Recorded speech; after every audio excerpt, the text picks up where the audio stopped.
बनाती है, उनसे जुड़ी हुई खास बातें और सुनहरे पल। आज का दिन भी हमारे लिए बहुत ही खास है, क्योंकि यहाँ इस विश्व कल्याणी भवन में दूर दूर से अलग अलग शहरों में रहने वाली हमारी बहनें, हमारे खास मेहमान पधारे हैं। निमित्त है छत्रपति संभाजीनगर MIT कॉलेज में आयोजित इंडियन जियो टेक्निकल कॉन्फ्रेंस 2024 का। बहनों के लिए जो प्रोग्राम्स बनाए हैं उनमें से एक है visit to Brahma Kumaris, and जिसकी वजह से हम यहाँ आज सब सम्मिलित हुए हैं। जिस स्थान पर हम यहाँ बैठे हैं यह कोई साधारण स्थान नहीं है, ईश्वर का घर है और बहुत ही पवित्र स्थान है। तो यहाँ उपस्थित सभी बहनों का मैं इस ईश्वर के घर में प्रजापिता ब्रह्मा कुमारी विश्व कल्याणी भवन में यहाँ की इंचार्ज हमारी परम आदरणीय ब्रह्मा कुमारी स्नेहल दीदी और समस्त ईश्वरी परिवार की ओर से तहे दिल से, दिल की गहराइयों से सभी प्यारे प्यारे सम्माननीय बहनों का स्वागत करती हूँ। आप सभी का बहुत बहुत स्वागत है, स्वागत है, स्वागत है, अभिनंदन है। अब मैं परम आदरणीय हमारे प्यारी ब्रह्मा कुमारी स्नेहा दीदी से निवेदन करती हूँ कि कृपया आप मंच पर आए और आसनस्थ होकर मंच को सुशोभित करें। वैसे तो आप सब जानते ही हैं कि ब्रह्मा कुमारी एक स्पिरिचुअल मूवमेंट है, जिसका उद्देश्य है हमारे जीवन में सुख, शांति और संपन्नता लाना और उसे हीरे समान बनाना। ब्रह्मा कुमारी संस्था की स्थापना 1937 में सिंधा हैदराबाद में दादा लेखराज माना प्रजापिता ब्रह्मा द्वारा हुई थी। 140 से भी अधिक देशों में इसका विस्तार हो चुका है। पूरे वर्ल्ड में यह एक ऐसी संस्था है जहां माताएं और बहनें ही विशेष रूप से कार्यरत है। ब्रह्मा कुमारी का हेडक्वार्टर माउंट आबू राजस्थान में है। इसी के साथ साथ मैं आपको थोड़ा सा परिचय स्नेहा दीदी का भी देती हूँ। आदरणीय स्नेहा दीदी प्रजापिता ब्रह्मा कुमारी विश्व कल्याणी भवन की इंचार्ज है और आपने अपना संपूर्ण जीवन ईश्वर को समर्पित किया है। पिछले 25 साल से आप ईश्वरीय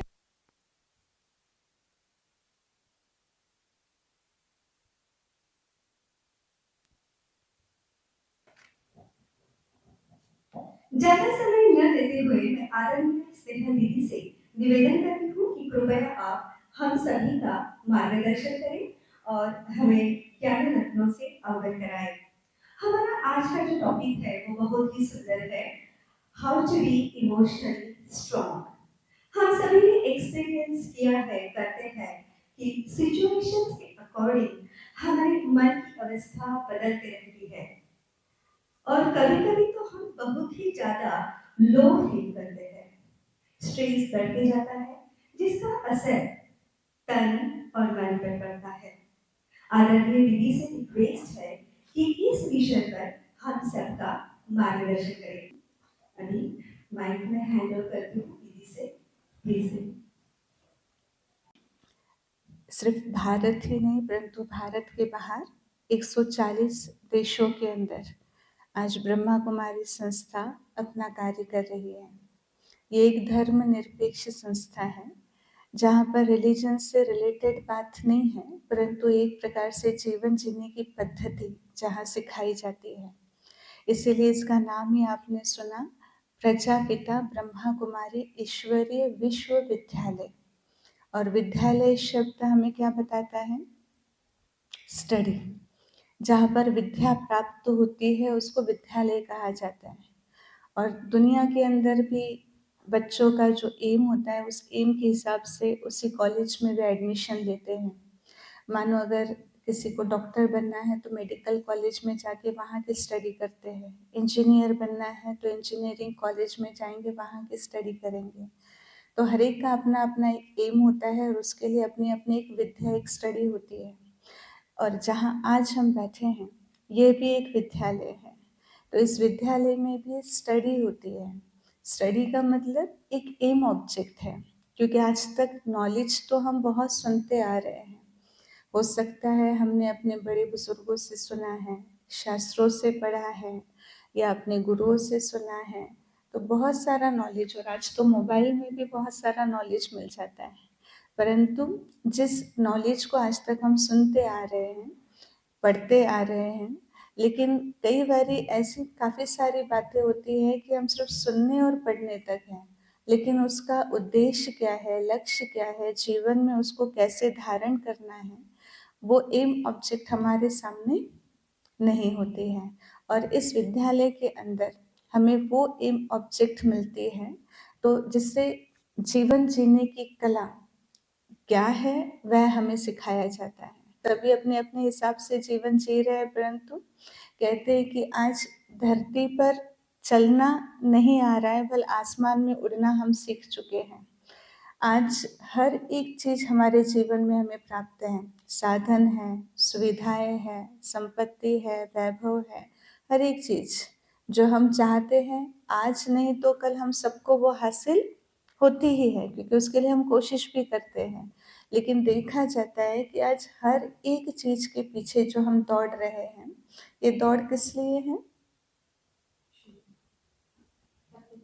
हैप्पीनेस के लिए, खुशी के लिए है। तो क्या हम चीज़ को खरीद करने के बाद जिसके लिए हम इतना दौड़ रहे थे, उसके साथ साथ खुशी हमको मिलती है? हम अपने आप से प्रश्न करें। हमारा जो लक्ष्य था कि वह चीज़ जब आएंगी तो उसके साथ खुशी भी आ जाएंगी। हम समझते हैं ना, बस ये चीज़ मुझे मिल जाए तो मैं अपने जीवन में तो बहुत खुश हो जाऊंगी या हो जाऊंगा। तो क्या खुशी मिलती है?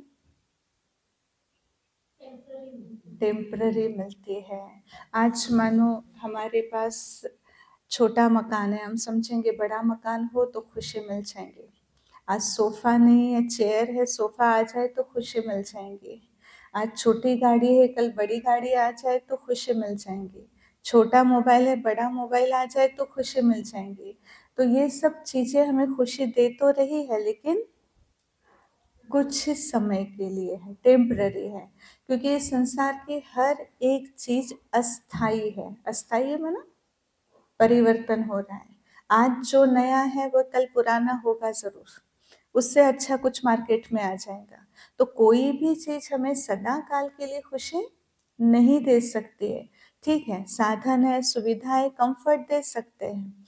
मानो आज हमारे पास में एक नया सोफ़ा है, एक एग्जाम्पल, जब सोफ़ा आया हम उसके ऊपर बैठे, हमें लगता है कि वाह कितना कंफर्टेबल है, बहुत अच्छा लग रहा है, सुकून मिल रहा है, शांति मिल रही है। और आज जब ऑफिस से या बाहर से आप घर में आते हो और घर में बहुत झगड़ा हो गया या ऑफिस में बहुत कुछ ऊपर नीचे हो गया, कुछ ऐसी बातें आपकी लाइफ में आज हो गई, अब आपका मूड बिल्कुल भी ठीक नहीं है, कोई बड़ी बात नहीं है, आपका सोफ़ा है ना जिस पर बैठकर आपको कंफर्टेबल फील होता है, सुकून मिलता है, बैठ जाइए उसके ऊपर, मिलेगी खुशी, मूड ठीक होगा? नहीं। तो वो सोफ़ा हमें खुशी नहीं दे रहा है, हमारे अंदर क्या चल रहा है वह चीज़ हमको खुशी देती है।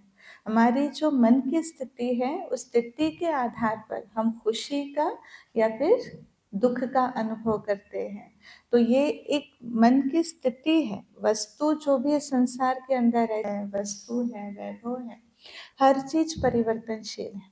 और जो चीज़ विनाशी है, उस विनाशी चीज़ से हम समझे कि हमको अविनाशी खुशी मिले, इम्पॉसिबल है। विनाशी चीज़ हमें अविनाशी खुशी की अनुभूति कभी भी नहीं करा सकती है। फिर कहाँ से इसको प्राप्त करेंगे? हम सबकी आवश्यकता तो है, हम सबको नीड है इन चीज़ों की। आज भाग दौड़ हम उसी के लिए कर रहे हैं, फिर कहाँ से प्राप्त करेंगे? जहाँ पर इमोशनल हेल्थ की बात आती है, लेकिन उससे पहले हम ये समझेंगे जहाँ हमारी फिजिकल हेल्थ की बात होती है, हम सभी उसके लिए अवेयर हैं।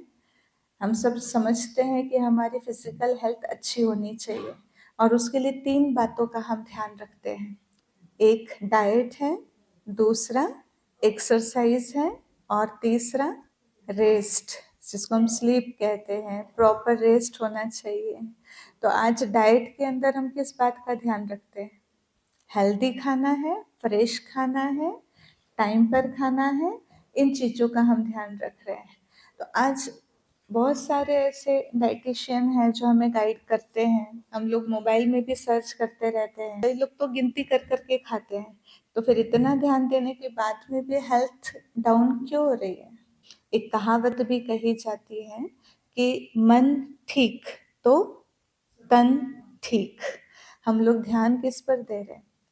हमने एक प्लांट लगाया है घर में, उस प्लांट को अगर हम देखेंगे बहुत अच्छा, जब लाया था तो बहुत अच्छा प्लांट था, उसको बहुत अच्छे फ्लावर्स भी आए हैं, बहुत अच्छे पत्ते भी हैं, हरा भरा है और हम लोग उसका ख्याल भी कर रहे। लेकिन धीरे धीरे कुछ समय के बाद देखेंगे तो पत्ते मुरझाए हुए दिखाई देंगे, फूल भी इतने नहीं आ रहे हैं।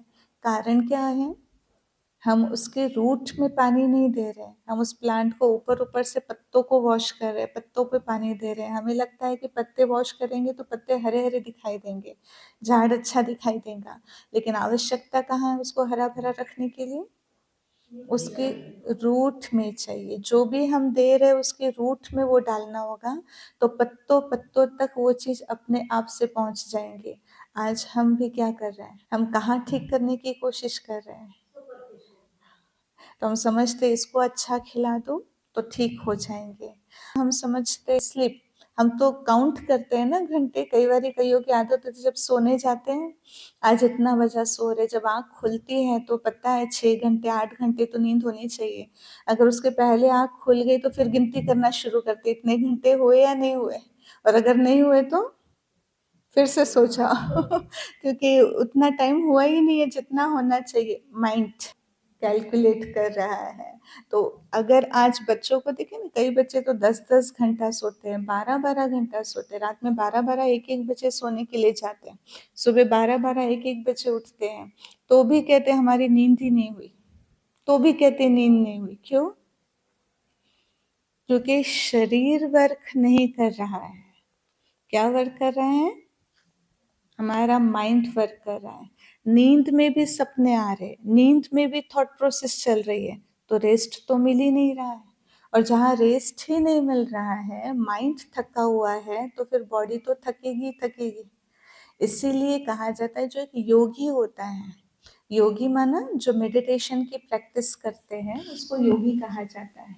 तो योगी की नींद दूसरे साधारण व्यक्तियों से आधी होती है।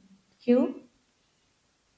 क्योंकि जब हम सोते हैं तो उस समय फ्रेश क्यों हो जाते हैं? उठने के बाद अगर प्रॉपर नींद होती है तो क्यों फ्रेश हो जाते हैं? क्योंकि जब हम सोते हैं उस समय हमारे कोई थॉट्स नहीं चलते हैं, माइंड हमारा बिल्कुल साइलेंट है, उस समय कोई थॉट नहीं चल रहा है। और जहाँ कोई थॉट नहीं चलते हैं तो अपने आप से हमारी थकावट, शरीर हमको कम थकाता है। आज इतने सारे साइंस के इंस्ट्रूमेंट्स निकल चुके हैं, इतनी इन्वेंशन हो चुकी है, सिर्फ एक स्विच ऑन करने की देरी है, हर काम बैठे बैठे हो रहा है। पहले के कंपैरिजन में हमारा फिजिकल वर्क अभी इतना रहा ही नहीं है, लेकिन फिर भी बीमारियां बढ़ रही है, फिर भी थकावट बढ़ रही है, क्योंकि तन नहीं थक रहा है। हम फिजिकली नहीं थक रहे, हम मेंटली थक रहे हैं। तो कहाँ से एनर्जी डाउन हो रही है? हमारी अंदर की थॉट प्रोसेस, हमारा मन कमज़ोर होता जा रहा है, हमारे विचार कमज़ोर हो रहे हैं, उसका असर हमारी बॉडी के ऊपर गिरता है, उस कारण से थकावट बढ़ रही है। तो जहाँ पर हमने डाइट का तो ध्यान दिया, एक्सरसाइज का भी ध्यान दिया, हम कितना सोना है वो भी ध्यान दे रहे हैं, लेकिन फिर भी शरीर के अंदर जो ताकत चाहिए वो नहीं है और बीमारियां बढ़ रही है। तो कहीं ना कहीं जिस चीज को हम मिस कर रहे हैं, और वो है मन को कैसे हम स्ट्रांग बनाएं, इमोशनली कैसे हम स्ट्रांग हो जाएं। क्योंकि इमोशंस कहाँ आते हैं? हमारे मन में ही तो आते हैं। और वो कैसे आते हैं? हम क्या सोच रहे हैं। आज जब डॉक्टर के पास जाते हैं तो मेडिकल साइंस ने प्रूव किया है, आज 70 से लेके 80% जो बीमारियां हैं उसका जो कारण है वो हमारी थॉट प्रोसेस है। आज किसी भी बीमारी को लेकर अगर आप डॉक्टर के पास जाते तो पहला प्रश्न डॉक्टर पूछते हैं, आप ज़्यादा सोचते हो? छोटे छोटे बच्चे, उनको डिप्रेशन की बीमारी, उनको डिप्रेशन क्या होता है पता ही नहीं है, टेंशन क्या होता है पता ही नहीं है, लेकिन उनको वो बीमारी है। किस कारण से? क्या उनको कमाने की चिंता है? उनको घर संभालने की चिंता है? कौन सी बात की फ़िक्र है जो ये बीमारी बढ़ रही है? क्यों टेंशन हो रहा है? एजुकेशन में भी कंपटीशन है। हालाँकि कंपटीशन का मीनिंग बच्चों को पता नहीं होता है। उनको कौन कहता है आपको ज़्यादा मार्क्स लेने हैं, आपको इतने मार्क्स लाने हैं, आपको उससे ज़्यादा मार्क्स लाने हैं, कौन कह रहा है कॉम्पिटिशन में उनको कौन खड़ा करता है? हाँ, तो कहीं न कहीं ये साइकिल बनता जा रहा है और फिर वो जो एक बर्डन आ जाता है, ये तो एक एग्ज़ाम्पल दिया परंतु ऐसे बहुत सारे रीज़न हैं।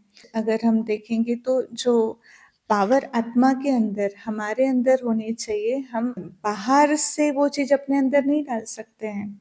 हम क्या सोच रहे उस सोच के ऊपर क्योंकि सारा दिन अगर देखेंगे तो बच्चों के हाथ में भी मोबाइल है, बाहर देखो टीवी में भी न्यूज़ वही है, कौन-सी बातें हम अपने अंदर डाल रहे हैं। जैसे कहा जिस प्रकार का भोजन हम करते हैं, अन्न का असर मन पर पड़ता है, मन का असर तन पर पड़ता है, साइकिल है। तो मन को हम कौन-सा भोजन दे रहे हैं? जैसे शरीर के लिए हम लोग कहते हैं हेल्दी फ्रेश फूड खाओ। जैसे आजकल के बच्चों को भी या बड़ों को भी सभी को आदत सी हो गई है या बाहर का खाना आज घर में तो बोर हो रहा है, घर में खाना नहीं बनाना है, होटल में जाएँगे, होटल में खाएँगे, ऑर्डर करेंगे, घर में मँगाएँगे। बच्चों को तो धीरे-धीरे अगर वो खाने की आदत पड़ जाए तो घर का खाना ही पसंद नहीं आता है। तो वो चीज़ हमें पता है कि ऐसा खाना खाने के बाद खाने के लिए तो टेस्टी लग रहा है, लेकिन हेल्थ के लिए अच्छा नहीं है। आज टेस्टी लग रहा है, लेकिन अंदर जाकर वो अपना वर्क क्या करेगा? शरीर बड़ा-बड़ा होता जाएगा, लेकिन अंदर से कमज़ोर, ताकत नहीं रहेगी, फिज़िकली हम फिट नहीं रहेंगे, उससे कई बीमारियाँ आती हैं। तो वैसे ही आज मन को हम कौन-सा खाना खिला रहे हैं? मन को कौन-सा खाना खिला रहे हैं? फ़ास्ट फूड, जंक फूड जैसे ज़बान के लिए टेस्ट दे रहा है लेकिन हेल्थ नहीं बना रहा है, वैसे ही मन को भी जो फ़ास्ट फूड है, जंक फूड है, वो है वेस्ट थॉट क्योंकि मन का खाना है हमारे विचार और किस क्वालिटी के विचार हम अपने अंदर डाल रहे हैं। हम सारा दिन क्या सुन रहे हैं, हम सारा दिन क्या देख रहे हैं, हम सारा दिन क्या बोल रहे हैं, हम सारा दिन किसके साथ रह रहे हैं, ये सारी बातें हमारे मन के ऊपर असर डालती हैं। वेस्ट थॉट जिसको हम कह सकते हैं गॉसिप्स करना, परचिंतन करना, दूसरों की कमी को देखना, दूसरों की गलतियों को देखना, वही सोचना, वही आपस में बात करना, ये सब चीज़ें क्या हैं? जो सुनने में, सुनाने में कई बार इंटरेस्ट आता है। क्योंकि जैसे बाहर का खाने में बच्चों को इंटरेस्ट आता है ना, लेकिन हेल्थ के लिए तो ठीक नहीं है। वैसे ही ये वेस्ट बातें, परचिंतन की बातें सुनने समय, बोलने समय हो सकता है हम इंटरेस्ट से सुन लें, अच्छा और क्या हुआ? अच्छा और क्या हुआ? तो सुनने समय इंटरेस्ट आ रहा है, लेकिन जो अंदर डाल रहे हैं, डालने के बाद क्या होगा? एनर्जी देगा? नहीं दे सकता है। वो चीज़ हमें अंदर से स्ट्रॉन्ग नहीं बना सकती है। जैसे मानो हमारे घर में कोई फंक्शन है, जिस समय प्रोग्राम है तो पूरा घर बहुत खुशी का माहौल है, हर एक व्यक्ति खुश है और उस माहौल में अगर हमें अपने जीवन का कोई दुखद प्रसंग याद आ जाए, मानो कोई ऊपर-नीचे हमारी लाइफ में कोई सिचुएशन आई और उस समय मुझे वो बात याद आ गई, तो हर एक व्यक्ति खुश है, लेकिन वो दुःख की बात याद आने के बाद हमें खुशी का अनुभव होगा। बाहर का माहौल खुशी का है, हर एक व्यक्ति खुश है, लेकिन मैं दुःख की बातों के बारे में सोच रही हूँ, तो खुशी का माहौल मुझे खुशी देगा? नहीं दे सकता है। और आप घर में अकेले बैठे हो, अकेले बैठे आपको आपकी लाइफ का कोई बहुत खुशी की बात याद आ गई। जिस समय आप बहुत खुश थे अपनी लाइफ में, ऐसी कोई बात आपको याद आ गई, तो आप अकेले बैठे-बैठे भी हँसेंगे या नहीं हँसेंगे? हँसेंगे, खुश होंगे, ज़रूर होंगे। तो फिर आपको खुशी किसने दिया? हमारे विचारों ने। हम क्या सोच रहे हैं? अगर खुशी के माहौल में भी दुःख की बातों का चिंतन करेंगे तो दुःख का अनुभव, अकेले बैठे भी खुशी की बातों का चिंतन करेंगे तो खुशी का अनुभव। इसका मतलब हम क्या सोच रहे यही एक सोचने की कला है और यही कला हमें जीवन जीना सिखाती है। और अगर इस प्रकार से हम हर बात में अच्छाई को, अच्छा डाइट माना क्या, मन के लिए पॉजिटिव थॉट, हम हर बात से सीखने की कोशिश करें, हर परिस्थिति से सीखने की कोशिश करें, क्योंकि कोई भी बात हमें कभी भी हराती नहीं है, या तो वो हमें जिताती है या तो वो हमें सिखाती है। तो हर एक चीज से मुझे क्या उठाना है, मुझे क्या सीखना है। आपने गीता सुनी होगी, या गीता का वो एक प्रचलित श्लोक ही सुना होगा कि हर बात में अच्छाई है, जो हुआ अच्छा, जो हो रहा अच्छा, और जो होने वाला वो और भी अच्छा। भगवान को कहते गॉड इज ट्रुथ, और कौन कह रहा है जो हुआ अच्छा, हो रहा अच्छा, होने वाला अच्छा? सुप्रीम पावर कह रहा है, भगवान खुद कह रहा है। और भगवान को जब ट्रुथ कहते हैं तो कितना परसेंट ट्रुथ है? 100% है। अगर वो कहता है तो क्या सिर्फ एक के लिए कहा होगा या सबके लिए कहेगा? सबके लिए। तो हर एक बात हर एक के लिए अच्छी है 100%, क्योंकि किसने कहा? उसने कहा। तो अगर हर एक बात 100% अच्छी है, तो आज जो हम सोचते हैं क्यों हुआ, अब क्या होगा, कैसे होगा, तो इसका मतलब कहीं न कहीं डाउट। और कह कौन रहा है? वो। हम समझ भी रहे 100% ट्रुथ है, फिर भी उस बात को हम स्वीकार नहीं कर रहे हैं। तो हम थोड़ा सा उसके ऊपर प्रयोग तो करके देखें कि जब वो कह रहा है 100% सत्य है, तो कितना सत्य और इसमें क्या अच्छाई हो सकती है। हम प्रयोग तो करें, उस बात को उस हिसाब से देखना तो शुरू करें। कई बातों की अच्छाई हमें तुरंत दिखाई देती है, और कई बातों की अच्छाई मालूम होने के लिए थोड़ा सा समय जाता है। लेकिन किसी बात में अच्छाई न हो, ये हो ही नहीं सकता। तो जब हम पॉजिटिव सोचना शुरू करेंगे, अच्छाई को ढूंढना शुरू करेंगे, तो उसकी अच्छाई आज नहीं तो कल हमें जरूर दिखाई देगी। तो इस प्रकार से अगर हम अपने विचारों को एक दिशा देते हैं, पॉजिटिव सोचना शुरू करते हैं, तो पॉजिटिव थॉट्स हमारे बहुत कम चलते हैं। जो नेगेटिव थॉट होते हैं वो बहुत फास्ट स्पीड वाले होते हैं, और जो पॉजिटिव थॉट होते हैं वो उसकी स्पीड बहुत कम होती है। और इसलिए जितना स्पीड कम होती है उतना क्वालिटी बढ़ जाती है। स्पीड बढ़ गई, थॉट्स की स्पीड बढ़ गई, तो पुअर हो जाएगी क्वालिटी। लेकिन अगर थॉट की स्पीड हमारी कम है तो क्वालिटी बढ़ जाएंगे।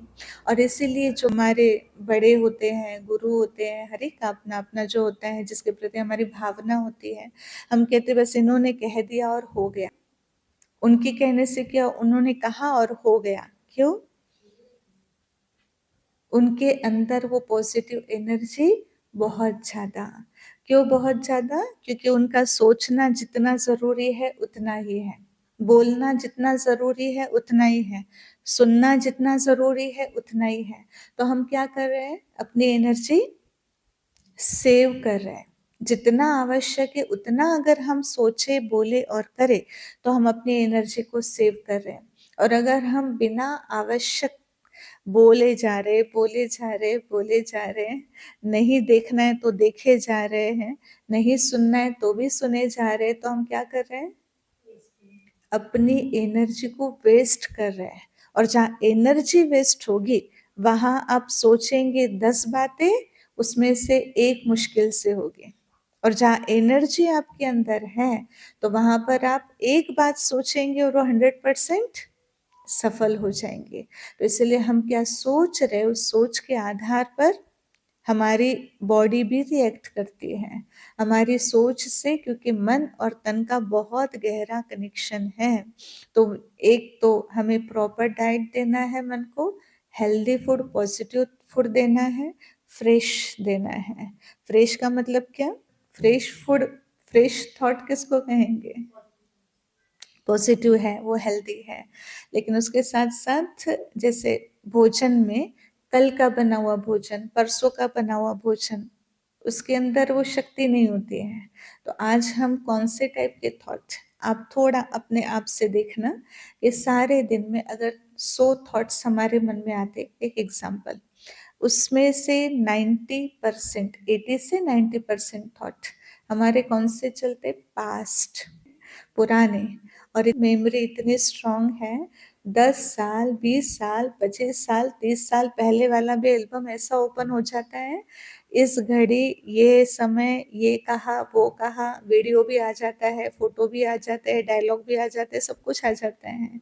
तो इतना यहाँ पर कल का भूल जाएंगे, कल क्या खाया, परसों क्या खाया, वो भूल जाते हैं, लेकिन उस समय इतने साल पहले क्या हुआ था, वो सारे डायलॉग याद रहते हैं, वो सारी बातें याद रहती हैं। तो हम वही बातें, अगर दो लोग भी आपस में बैठकर आपस में चर्चा करते हैं, तो कौन सी बातों की चर्चा होती है? पास्ट की ही बातें होती है। कल यहाँ गए, उसने ये कहा, उसने ये पहना था, उसने ऐसा बिहेवियर किया, उसने ये बोल दिया। तो सारी बातें पास्ट की ही होती हैं। आपस में जब बातें करते हो, पास्ट की ही बातें होती हैं। अकेले भी बैठे हैं तो पास्ट की बातों का ही चिंतन करते रहेंगे। तो कौन सा खाना दे रहे हो? फ्रेश फूड दे रहे हो मन को? फिर एनर्जी कैसे आएंगे? अगर फ्रेश फूड ही नहीं दे रहे तो एनर्जी कहाँ से आएगी? तो 80 से 90% वही है। दूसरा, फ्यूचर के बारे में, क्या होगा, कैसे होगा, क्योंकि भूतकाल तो एक सपने के समान होता है। जो बीत गया वो फिर आने वाला तो है ही नहीं, वो हम सब जानते हैं। और फ्यूचर के लिए कल्पना कहा जाता है, अनिश्चित है, हमें भी पता नहीं फ्यूचर क्या होगा, कैसे होगा, लेकिन उसके लिए आज ही सोचते रहते हैं। ठीक है, एक जीवन के प्रति गोल होना ज़रूरी है, लक्ष्य ज़रूरी है, और जब तक लक्ष्य नहीं होगा तो हमारा जीवन सार्थक नहीं हो सकता। हर एक को अपने जीवन में एक लक्ष्य रखना ज़रूरी है, लेकिन सिर्फ सोचते रहेंगे ऐसा होना चाहिए, ऐसा होना चाहिए, तो सोचने से तो कुछ नहीं होगा। एक लक्ष्य अपने सामने रखकर उसके लिए कर्म कब करने पड़ेंगे? आज। उसके लिए हमको प्रेजेंट में रहना होगा। तो जितना 80 से 90% पास्ट में है, 10 से 15% हम फ्यूचर में हैं, तो हमारा जो प्रेजेंट है वो कितना हो गया? मुश्किल 5%। और इतना कमजोर अगर प्रेजेंट है तो उसका असर हमारे फ्यूचर पर कैसे हो सकता है? अगर प्रेजेंट इतना कमजोर है तो फ्यूचर हमारा अच्छा बन सकता है? भले हम बहुत अच्छा अच्छा अच्छा सोच ले, लेकिन नहीं हो सकता। अगर 100% हमें अपना फ्यूचर बेस्ट बनाना है तो हमें 100% वर्तमान में जीना होगा, और जितना वर्तमान में 100% है तो उतना भविष्य 100% अच्छा है ही है। आपको उसके लिए सोचने की जरूरत ही नहीं है कि कैसा होगा, क्या होगा। जितना हम इमोशनली अपने आप को स्ट्रांग बनाते हैं, पॉजिटिव थॉट अपने अंदर लाते हैं, और हर एक परिस्थिति से और व्यक्ति से अच्छा उठाते हैं, अच्छा सीखने का लक्ष्य रखते हैं, तो ये सारी बातें जितना आज हमारा अच्छा है उतना कल हमारा अपने आप से अच्छा होगा ही होगा, निश्चित रूप से अच्छा होगा। मन को स्ट्रांग बनाने के लिए, और इमोशनली स्ट्रांग माना, आज अगर आप छोटे बच्चों को देखेंगे, छोटे छोटे बच्चों को भी बहुत गुस्सा आता है। हमारे पास मोबाइल है, हम किसी से बात कर रहे हैं, और उस समय बात करते समय अगर हमारी बैटरी डाउन हो गई है, मोबाइल की बैटरी, क्योंकि हम ये तो बहुत ध्यान रखते हैं कि मोबाइल की बैटरी घर से निकलने के पहले चार्ज ज़रूर करनी है, और अगर भूल भी गए तो पावर बैंक रखेंगे कि जहाँ तहाँ अगर टाइम मिल जाए तो हम उसको चार्ज कर लें। और लेकिन मानो किसी समय पावर बैंक भी नहीं है, हम चार्ज भी नहीं कर पाए, और सारा दिन मोबाइल को यूज़ तो कर ही रहे हैं, तो उस समय जब उसकी बैटरी डिस्चार्ज हो जाती है, बिल्कुल डाउन, थोड़ा सा 2-4% पे आकर रुक गई है, तो उस समय हम जब सामने वाले से बात करते हैं तो क्या होता है? डिस्टर्बेंस होता है बात करने में। हम बात कर रहे, सामने वाले को आवाज़ कट कट कर सुनाई देगा, क्लैरिटी नहीं रहेगी आवाज़ के अंदर, तो सामने वाला क्या करेगा? वो कहेगा आपकी आवाज़ मुझे नहीं आ रही है। तो हम क्या करेंगे? जोर से बोलना शुरू करेंगे। क्यों? क्योंकि सामने वाले को मेरी आवाज़ नहीं पहुँच रही, तो हम अपना वॉल्यूम बढ़ा देते हैं, और जैसे ही हमने अपना आवाज़ बढ़ाया तो सामने वाला भी क्या करता है? अब उसको तो उसकी बैटरी भले थोड़ी-सी चार्ज होगी, हमारी बैटरी चार्ज नहीं थी, हमारी आवाज़ उसको सुनाई नहीं दे रही थी। हमने ज़ोर से बोला तो सामने वाला भी क्या करता है? ज़ोर से बोलना शुरू कर देता है। तो आज वो तो हो गई मोबाइल की बात। आज हर एक के यहाँ की बैटरी डाउन हो गई है। थोड़ा-सा एक शब्द भी किसी ने बोला, आवाज़ बढ़ती है या नहीं बढ़ती है? सहन ही नहीं कर पा रहे हैं। आवाज़ बढ़ जाती है, क्यों? क्योंकि बैटरी डाउन हो चुकी है। हम वो मोबाइल इंस्ट्रूमेंट तो चार्ज कर रहे हैं, लेकिन अपने आप को हमें कैसे चार्ज करना है ये हमको पता ही नहीं है। कैसे चार्ज करेंगे अपने आप को? मेडिटेशन के थ्रू। मेडिटेशन एक माध्यम है जिससे हम अपने आप को चार्ज कर सकते हैं। और दूसरा, हम अच्छा पढ़ें, हम अच्छा सुने, हम अच्छा संग रखें। हम क्या अंदर डाल रहे हैं उसके ऊपर भी हम उतना ध्यान दें। तो उसके साथ साथ मेडिटेशन, ये चीज़ें हमें बहुत हेल्दी, मन को हेल्दी बनाने के लिए बहुत मदद करती है। और अगर मन हमारा हेल्दी हो जाएगा तो फिर ऑटोमेटिकली बॉडी भी उसको सपोर्ट करेगा। उसका हमने प्रत्यक्ष देखा जिस समय कोविड आया, तो उस समय डॉक्टर्स कहते थे कि आप मेडिटेशन करो बहुतों को, क्योंकि उस समय ऐसी परिस्थिति आ गई थी, एक दूसरे से कांटेक्ट लेस हो गए थे, कोई काम नहीं है, सब घर में बैठे हैं, पूरा रूटीन चेंज हो चुका है। तो उस समय बहुत लोग डिप्रेशन में जा रहे थे। इम्यूनिटी बढ़ानी है तो उसके लिए भी आप मेडिटेशन कीजिए, लेकिन अचानक से कोई चीज़ हमें करने के लिए कही जाए तो हम कर सकते हैं? नहीं। जिस प्रकार से अगर आज हमारी बॉडी कमज़ोर हो गई है, वीक हो गई है, और हमें कोई कहे आप लो बादाम का हलवा खा लो, तो खाते ही ताकत आ जाएगी? नहीं आ सकती है ना। लेकिन बहुत समय से हमने प्रॉपर डाइट लिया है, प्रॉपर एक्सरसाइज किया है, प्रॉपर रेस्ट किया है, तो हमारी इम्यूनिटी पहले से ठीक है। और जिसकी इम्यूनिटी पहले से ठीक है, उसके सामने अचानक से अगर कोई परिस्थिति आती है, बाहर में कितने ही कोई बीमारियां हैं, वायरस है, लेकिन उसका इफेक्ट बॉडी पर नहीं हो सकता क्योंकि बॉडी स्ट्रांग है। तो वैसे ही अचानक कोई परिस्थिति हमारी लाइफ में आ जाए, कोई कह के थोड़ी आती है सिचुएशन, लेकिन उस समय अगर मेंटली हम लोग स्ट्रांग हैं, इमोशनली हम लोग स्ट्रांग हैं, तो कैसी भी सिचुएशन अचानक आने के बाद में भी हम उसको फेस कर सकते हैं, हम स्टेबल रह सकते हैं। लेकिन उसके लिए क्या चाहिए? बहुत काल का प्रैक्टिस चाहिए, अचानक नहीं होगा। आज आप कहेंगे चलो बैठ जाते हैं मेडिटेशन के लिए, हमारी इम्यूनिटी बढ़ जाएगी, हमारा माइंड स्टेबल हो जाएगा, इम्पॉसिबल है। रोज की प्रैक्टिस, थोड़ी थोड़ी प्रैक्टिस, वो हमको समय पर मदद करती है। जैसे हमारी जो भी सोर्स होता है इनकम का, हम लोग क्या करते, खर्च भी करते हैं ज़रूरत के अनुसार, लेकिन थोड़ा सा सेविंग भी ज़रूर करेंगे। किस लिए करते हैं? फ्यूचर नीड्स के लिए, कि ठीक है अचानक से कोई सिचुएशन आ जाए तो हमारे पास सेविंग होना चाहिए, तो थोड़ा थोड़ा थोड़ा थोड़ा हम सेविंग करते जाते हैं। ठीक इसी प्रकार से वो सेविंग जैसे हमें कोई बात आने पर मदद करती है, वैसे ही हम एनर्जी को सेव करते हैं। तो ये चीज़ें भी हमें कोई सिचुएशन अचानक आ जाए तो हेल्प करेगी। तो उसके लिए रोज थोड़ा थोड़ा टाइम निकाल कर अपने लिए, अपनी एनर्जी को बढ़ाने के लिए हमें समय देना बहुत ज़रूरी है। उसके लिए फिर मेडिटेशन और साथ में पॉजिटिव थॉट, ये दोनों चीज़ें बहुत ज़रूरी है। तो हम सभी थोड़ा-सा मेडिटेशन का भी प्रैक्टिस करेंगे सभी, जिसको मन की एक्सरसाइज कहा जाता है। जैसे फिज़िकल हेल्थ के लिए भी हमने सुना, डाइट भी चाहिए, एक्सरसाइज भी चाहिए, रेस्ट भी चाहिए। तो मन की एक्सरसाइज ये मेडिटेशन है। और साथ-साथ में जहाँ पर थॉट्स प्रोसेस हमारा एकदम कम हो जाता है, तो मन को रेस्ट ऑटोमेटिकली मिलता ही है। तो हम सभी उसकी प्रैक्टिस करेंगे। ब्रह्मा कुमारी इसमें 7 डेज़ का बेसिक कोर्स होता है। जैसे अभी इन्होंने कहा कि 3 दिन का किया, ऐसे 7 डेज़ का कोर्स होता है, टोटली फ्री होता है। किसी भी सेंटर पर आप जाएँगे तो 1-1 घंटा, 1 हफ्ते का सिर्फ 1-1 घंटा होता है।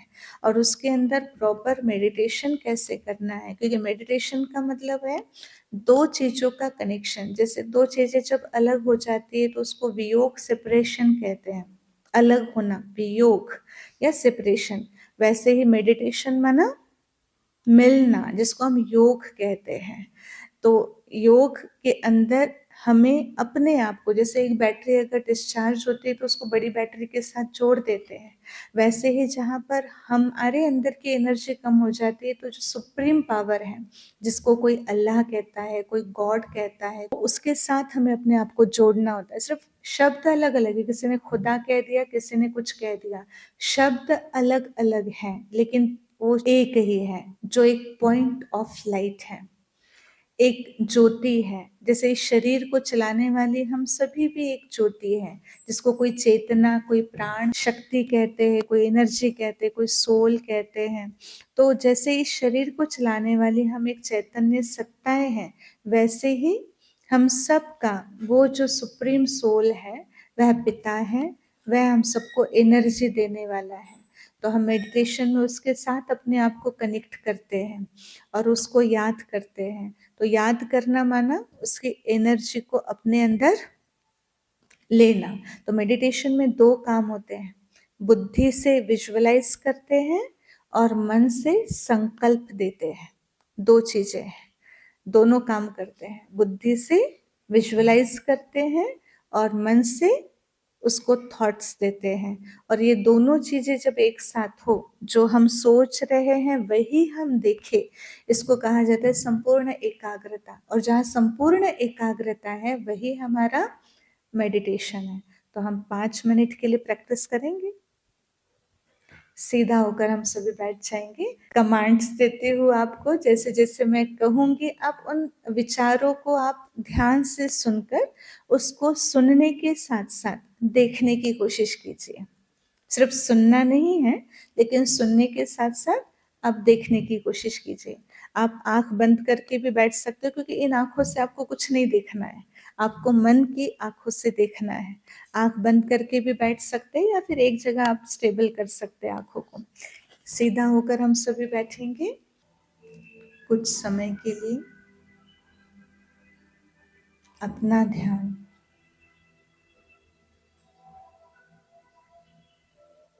आसपास की सभी बातों से हटाकर अपने मस्तक पर एकाग्र करेंगे।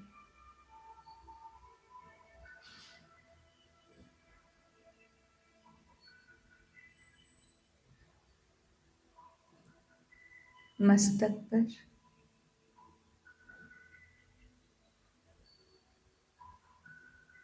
एक दिव्य लाइट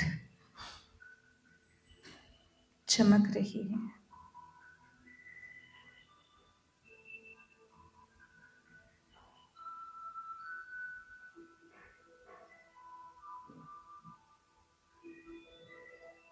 इस लाइट से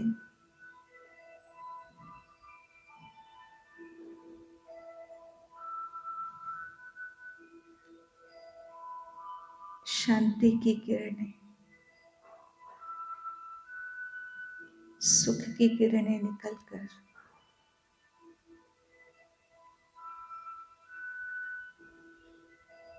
संपूर्ण शरीर में फैल रही है।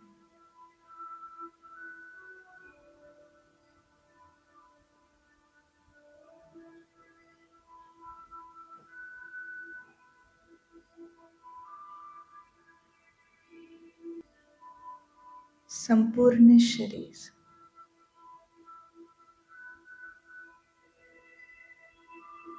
मस्तक से निकलती हुई लाइट के द्वारा प्रकाशमय हो चुका है।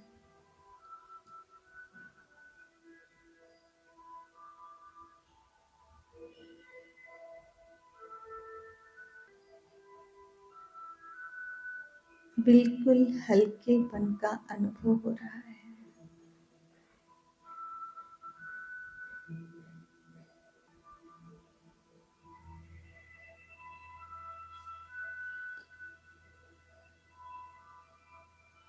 अब मन और बुद्धि से इस साकार दुनिया से ऊपर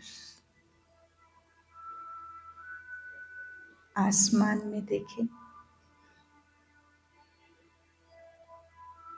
चंद्र, सूर्य, तारागण इन सभी को देखते हुए धीरे धीरे अपने आप को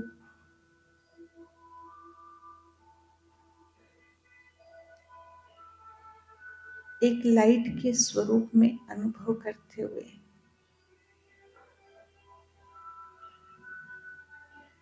इस प्रभा मंडल से ऊपर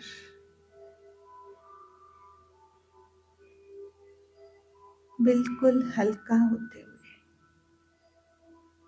ऊपर ऊपर उड़ रहे हैं।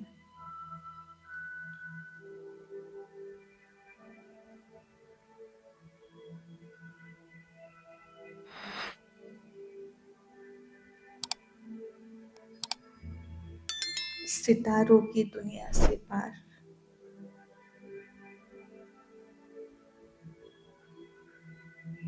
अखंड सुनहरा लाल प्रकाश दिखाई दे रहा है।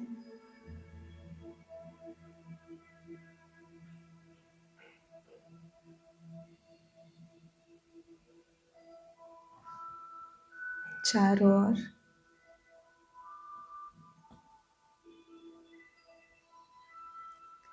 अखंड सुनहरी लाइट ही लाइट है।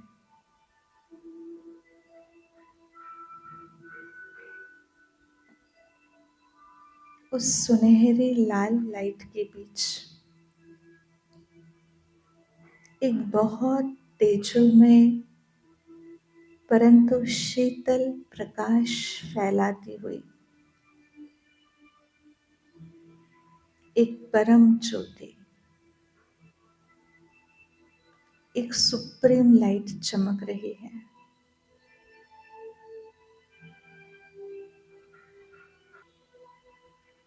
उनसे निकलती हुई किरणें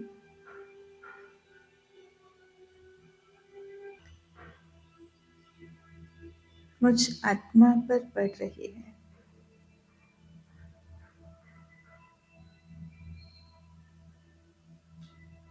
सुप्रीम लाइट,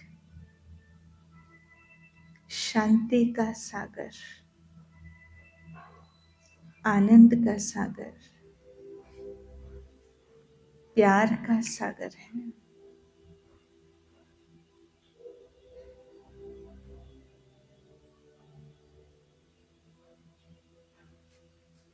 उनकी किरणें मुझ आत्मा को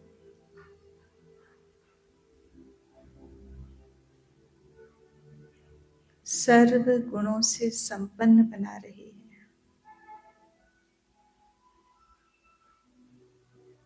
अथाह शांति का अनुभव हो रहा है। उन किरणों को स्वयं में समाते हुए मैं आत्मा शक्तिशाली प्रकाश में भरपूर होती जा रही हूँ।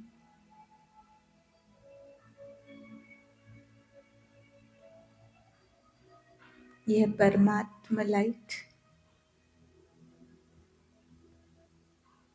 मुझे अपने जीवन में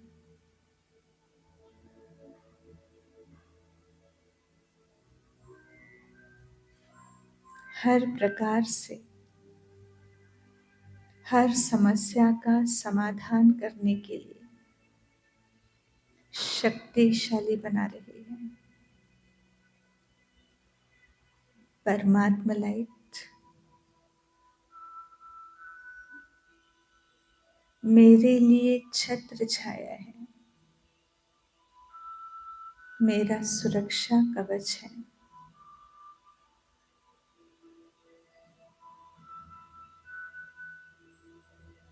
जो मुझे हर परिस्थिति में सेफ रखेगा, मेरी रक्षा करेगा। साथ ही साथ यह परमात्मा लाइट ही मेरे लिए परमात्मा साथ है, जो हर कार्य में मुझे सफलता दिलाएगा। अब इस लाइट को अपने अंदर समा दे।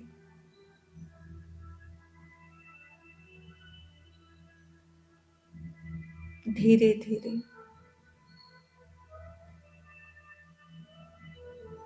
अपने आप को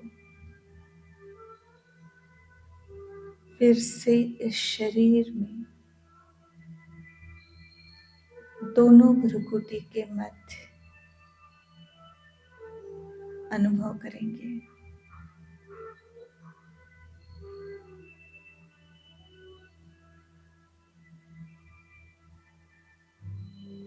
अब इस शक्ति से संपन्न,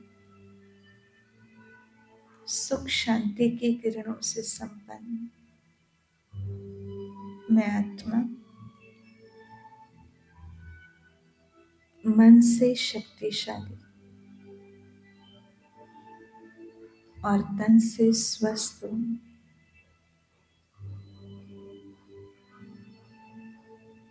मुझ आत्मा से शांति की किरणें निकलकर चारों ओर वातावरण में फैल रही हैं।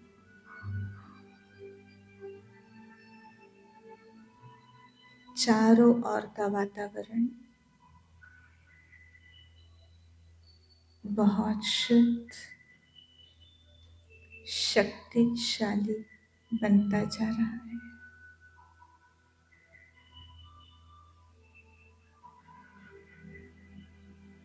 ओम शांति।